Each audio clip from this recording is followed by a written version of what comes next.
अस्सलाम वालेकुम and welcome back to my YouTube channel. कैसे हैं सब, क्या हाल है सबका। उम्मीद करती हूँ सब खैर खैरियत से होंगे, जहाँ कहीं भी होंगे बहुत खुशहाल होंगे। तो जनाब ये मैं आपके साथ एक और वीडियो शेयर कर रही हूँ। यहाँ पे ना मैं अपने घर की डीप क्लीनिंग करने वाली थी, और जो मेरी ये डीप क्लीनिंग का वीडियो था ये इतना ख़राब बना था। आप देख रहे हैं जिस तरह ये मैंने ये बनाया ना, मैंने इसको इसी तरह अपने चैनल पर लगाया था, और मैं वहाँ पर बोल के आ रही थी कि जी अब मैं यहाँ पर सफाई कर रही हूँ, अब मैं यहाँ पर जाले उतार रही हूँ, मैं ऐसे करी थी, मैं वैसे करी थी।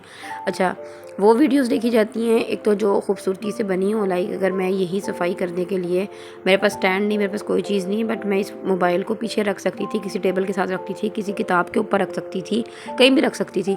तो उसके बाद मैं वीडियो शूट करती तो मेरी वीडियो में खूबसूरती आती, बट मैंने क्या किया, एक हाथ में मोबाइल पकड़ा, एक हाथ से सफाई कर रही हूँ। और मैंने सोचा कि जी मैं भी डीप क्लीनिंग की वीडियोस बनाती हूँ, क्योंकि क्लीनिंग की वीडियोस ना बहुत ज़्यादा चलती हैं, उन पर बहुत सारे व्यूज़ आते हैं। तो ये जो मैं बेवकूफ़ी होती है देखा देखी वीडियोस बनाने वाली, कि अच्छा वो बना रहा तो हम भी ऐसे बना लें तो शायद हमारी चल जाएगी। अच्छा, मेरे ना जो है मायके वाले आए हुए थे इस्लामाबाद से, मेरा मायका इस्लामाबाद में होता है, तो वो लोग वहाँ से आए हुए थे, क्योंकि भाई सऊदीया से आया हुआ था। छोटा भाई जो है मेरा मुझसे, वो सऊदीया में होता है, तो वो मिलने के लिए आया हुआ था, तो इस वजह से ना काफ़ी घर फैला शैला हुआ था। तो अब वो लोग वापस गए, तो मैंने कहा कि मैं ना ज़रा सफाई कर लूँ। तो बस यहाँ पर मैं ना डस्टिंग वगैरह कर रही थी, विंडोज़ वगैरह साफ़ कर रही। और रामीन के पैदा होने के बाद 3-4 महीने से मतलब कभी मेड्स काम करी, कभी कोई काम करा, तो घर को अपने हाथ लगे नहीं थे। तो मैंने कहा कि आओ मैं तुम्हें ज़रा जम के आज घर की सफाई करके दूँ। तो खैर जी, यहाँ भी सफाई शफाई हो ही रही थी, और ये थोड़ी बहुत वीडियोस बन रही थी, क्योंकि बच्चे इस टाइम पे स्कूल गए होते हैं बड़े दोनों, और रामीन और जुनैद ना सो रहे होते हैं, ये लोग लेट उठते थे। तो ये टाइम जो होता है ना, ये हम मॉम्स के लिए स्पेशली ये सुपर आवर होता है, कि जी आपने इस टाइम जो करना है ना आप फटाफट फटाफट कर लो, कोई आपको डिस्टर्ब करने वाला नहीं होता। जो काम आपका 8 घंटों में होना होता है ना, वो आपका काम 2-3 घंटों में होकर ख़त्म हो जाता है।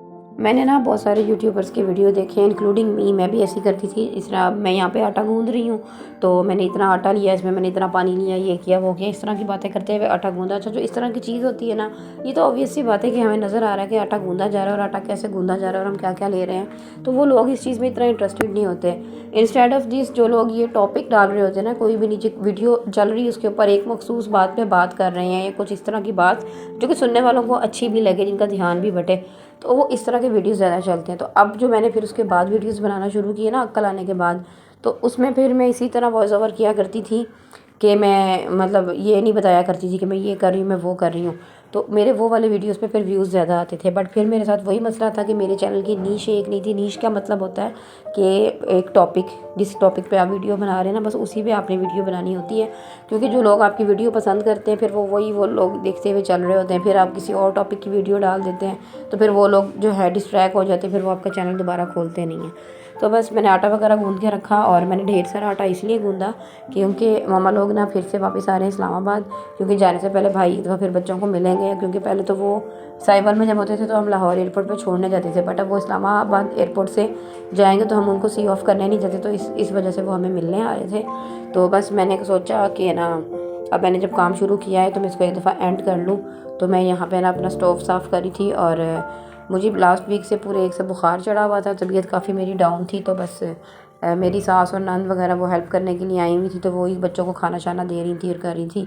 तो बस किचन की ना हालत गैर हुई हुई थी, चूल्हा शूल्हा सारा मांजने वाला था, तो मैं इसकी बंजाई शंजाई कर रही थी और इसको मैं साफ़ कर रही थी। उसके बाद फिर मैंने सोचा कि अब जो है ना डिनर की तैयारी करूँ, क्योंकि वो लोग जब आएंगे तो ज़ाहिर है कुछ ना कुछ खाना होगा। और मेरे भाई को तो खाने में ना मतलब इतने कीड़े निकालने की आदत है कि सोच है बस, तो उनको जल्दी कुछ पसंद नहीं आता।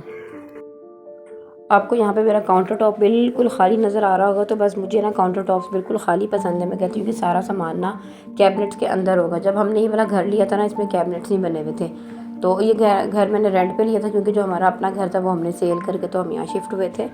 तो खैर वो घर शिफ्ट क्यों किया था और यहाँ हम क्यों आए, वो तो एक और ही कहानी हो, फिर कभी सुनाऊँगी। तो यहाँ पर फिर ना कैबिनेट्स नहीं बने हुए थे, तो मैंने पहले अपने हस्बैंड से कहा कि ना इस घर में कैबिनेट्स नहीं है, जब रेंट देना ही है तो फिर हम वो घर लें जिसमें कैबिनेट्स हो। तो फिर मेरे हस्बैंड ने क्या किया कि उन्होंने मालिक मकान से कहा कि हम आपको ना 2 किराए के बजाय 4 किराए एडवांस दे देते हैं, आप हमें किचन कैबिनेट्स बना दें, क्योंकि वैसे तो ओवरऑल घर हमें पसंद था, बस कैबिनेट्स की कमी थी। तो इस तरह फिर हम लोगों ने ना किचन में कैबिनेट्स वगैरह बनवा ली थी। तो इनके अभी डोर लगे हुए थे, तो उन्होंने उसमें ना ग्लास भी नहीं लगा के दिए थे, बट फिर भी अल्लाह का शुक्र है कि कैबिनेट्स थी, अच्छा गुजारा हो जाता था।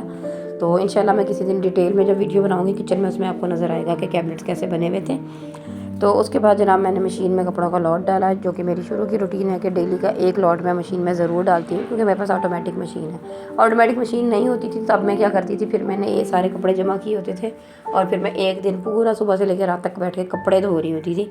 तो खैर फिर मैंने कपड़े शपड़े डालने के बाद तसल्ली से अपना ब्रेकफास्ट बनाया, ब्रेकफास्ट वगैरह किया, क्योंकि बच्चे सो रहे थे तो मुझे ये लालच होता था कि मैं जल्दी जल्दी काम कर लूँ, उसके बाद ही फिर मैं नाश्ता वाश्ता करूँगी। और यहाँ पे मेरी प्यारी सी रामीन डार्लिंग उठ गई हैं और रामीन ने माशाल्लाह मुझे बिल्कुल तंग नहीं किया। 1.25 महीना भी सुकून से सोती रही और अभी भी ये आराम से नींद पूरी करती है, बार बार उठती नहीं है। बेशक ये मदर फीड पे है, बट ये है कि मैं ना खुद वो जो ओट्स होते हैं ना, इसके जौ का दलिया जो होता है, क्वेकर के जो ओट्स होते हैं, मैं वो खाने में नाश्ते में बहुत ज़्यादा यूज़ करती हूँ। तो उससे ये है कि बच्चों को जो है एनर्जी भी मिलती है, मिल्क सप्लाई भी अच्छा होता है, तो उस वजह से रामीन को बार बार भूख नहीं लगती और वो बार बार उठती नहीं है। रामीन को उठने के बाद मैंने रामीन के कपड़े वगैरह चेंज करवाए और इसको रेडी शेडी करके मेरी ये रूटीन होती थी कि मैं इसको साइड पर लेटा देती थी, उसके बाद मैं बाकी काम करती थी। नाश्ते के साथ ऐसे हुआ था कि चाय मैंने रखी थी तो रामीन उठ गई थी, फिर मैं इसको चेंज वगैरह करवाने लग गई थी। तो मैंने कहा कि इसको चेंज करवा के तसल्ली से फिर नाश्ता करूँगी। तो आज नाश्ते में मैं बना रही थी मूली के पराठे। मसाला मेरा रेडी किया हुआ था और वो फ्रिज में पड़ा हुआ था। तो मैं मूली का मसाला ये वाला जो बनाया ना, एक तो मसाला हम बनाते हैं मूली को कश कर लेते हैं और पानी निकाल के नमक मिर्च डाल लेते हैं, तो उसको फिर हम स्टोर नहीं कर सकते। बट जो ये वाला था ना, मैं हल्का सा वो ऑयल डाल के उसमें ज़ीरा वगैरह डाल के फ्राई करके मूली को फ्राई करके पानी खुश करके तो इस तरह के बनाए हैं पराठे। तो फिर वो ये है कि मूली जो है ना हम 1-2 दिन के लिए स्टोर भी कर सकते हैं। तो बस मैंने यहाँ पे मूली के पराठे बनाए और अकेली मैं ही थी खाने वाली। वैसे तो आलू और मूली के पराठे खाने का मज़ा तभी आता है जब आप गैदरिंग में खाएं, पूरी फैमिली बैठी हो और फिर मज़ा आता है खाने का। 2 लोग पराठे बनाने वाले हों और इन्जॉय कर कर के खाएं।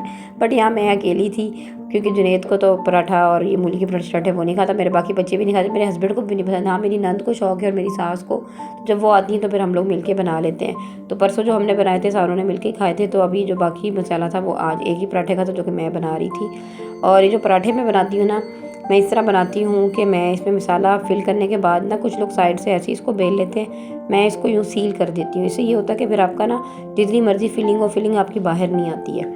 अच्छा, एक और चीज़ मैं जो अपने व्लॉग में नोटिस कर रही थी कि मैंने पहले जब ये व्लॉग अपलोड किया था ना, तो मैंने पूरा आटा गूँथने का लंबा चौड़ा क्लिप डाला हुआ था। उसके बाद मैंने क्या नाम है, ये रोटी बनाने का भी इसी तरह स्लो स्पीड में। अब तो मैंने इसको स्पीड अप कर दिया है, तो मेरा वीडियो टोटल वीडियो है 9 मिनट का हो गया। मेरा यही वीडियो पहले तकरीबन 20-25 मिनट का था।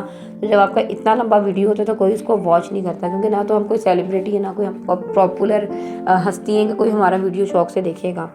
तो अगर वीडियो में कुछ प्रोडक्टिव हो, इन्फॉर्मेटिव हो तो लोग फिर उसको देखते हैं, अदरवाइज़ नहीं देखते। तो बस यही मेरी मिस्टेक्स थी शायद, जिनकी वजह से मेरे वीडियोस नहीं चल रहे थे। और अब देखते हैं कि क्या रिज़ल्ट निकलता है। अब मैंने ये किया कि अब मैंने ना अपने 6-7 वीडियोस को एडिट करने के बाद इकट्ठा अपलोड किया है, ताकि मेरे वीडियोस के अपलोडिंग में गैप ना आए। तो इस वजह से अब मुझे ये नहीं पता कि जिस दिन मैंने ये वीडियोस पब्लिश करने इनका क्या रिज़ल्ट आएगा।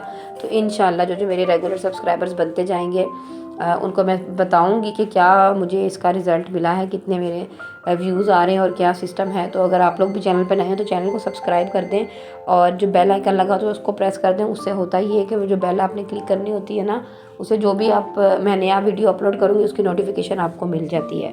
तो खैर यहाँ पे जो मेरा पराठा जो है वो तवे पे आ चुका था। पराठा थोड़ा सा मोटा बना था क्योंकि रामीन जागी हुई है और रामीन तंग कर रही है, रो रही है, तो मैं जल्दी जल्दी यहाँ पे ना पराठे बना रही थी। और पराठे बनाए और साथ मैंने फिर दही में ज़ीरा और काली मिर्च डाल के उसका रायता बना लिया, क्योंकि मुझे दही के बगैर पराठे का मज़ा नहीं आता।